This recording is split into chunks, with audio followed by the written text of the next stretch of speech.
Hello, I'm Jasma, and this is the start to a new series on my channel called Recipes for One.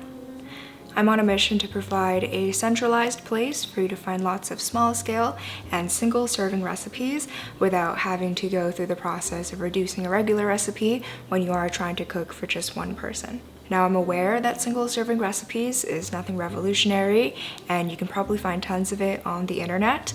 But what I'd like to focus on is more of the differences in technique, use of equipment, and time management, and honestly just the overall process required for cooking small scale compared to traditional recipes.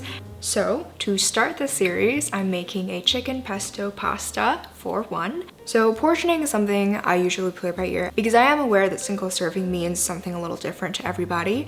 You might have a larger appetite or a smaller appetite compared to what I consider single serving. But this is just to provide you with a quantity as a reference so that you can scale up or down however you please. So one serving of pasta, according to the back of my pasta package, is around 80 grams, and this is typically what I go for as well. So 80 to 85 grams of dry, uncooked pasta is about 1 cup and 3 ounces. Once boiled, it will come out to 200 grams of pasta, 1.5 cups, and 7 ounces total. Now, what I recommend doing if you cook pasta very often for yourself is you can totally just batch boil your dried pasta.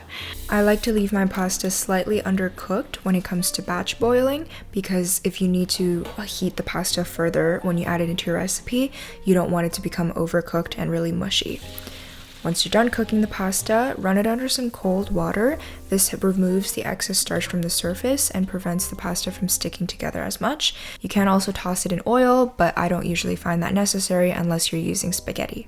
This stays good in the fridge for 4 to 5 days, and now every time you want to cook some pasta, you can just measure out the amount that you'd need, and it saves you a whole lot of time, saves water, saves gas and electricity, and it's just a lot more convenient. Alright, let's get started with making this dish. First comes the ingredient prep. Small-scale cooking tend to go a little faster, so it's best to have all of your ingredients ready to go so that you're not scrambling around to grab things while you're leaving a smaller quantity of ingredients on the stove that cook a little faster as well. So thoroughly wash all of your ingredients. Then I'm gonna halve all the cherry tomatoes, cut the broccoli head into florets, briefly mince some garlic. There is already garlic in the pesto, however, I like my pasta extra garlicky, so I'm adding a couple extra cloves. Then for the chicken breast, pat it dry completely with a towel and then tenderize it with the back of your knife. It helps loosen up the meat and it also flattens the chicken breast ever so slightly to make it cook a little faster. To season the chicken, I know that people make a massive deal about under-seasoned chicken, but truthfully, when it comes to dishes like this, I don't like to go too heavy-handed with the spices and seasonings for the chicken. I just go with salt and pepper because the star of the show is supposed to be the pesto and the flavors in the actual ingredients of the pasta, so I don't like to overpower that with anything else, but you can, of course, add whatever you'd like. Sometimes I sprinkle in a little bit of oregano or dried basil, but again, salt and pepper does the job. So liberally sprinkle on said salt and pepper and just pat it in. You can also marinate your chicken breast if you'd like. Moving over to the stove, heat up your pan on high until it's nice and hot. Pour in your olive oil and lower in the chicken breast, facing away from you so the oil doesn't risk splattering onto you. Cook this on medium-high heat for 4 minutes on each side.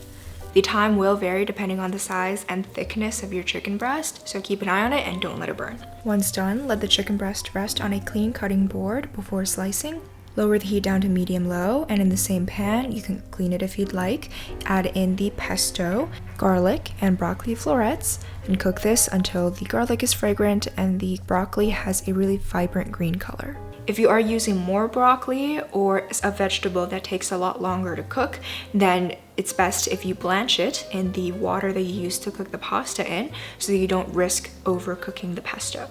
Add in the cherry tomatoes and Greek yogurt. Season well with salt and pepper, and finally add in the cooked pasta. If this is cold, following the method that I introduced a lot earlier on, you can keep the heat on just so that it heats up. But again, don't overcook anything.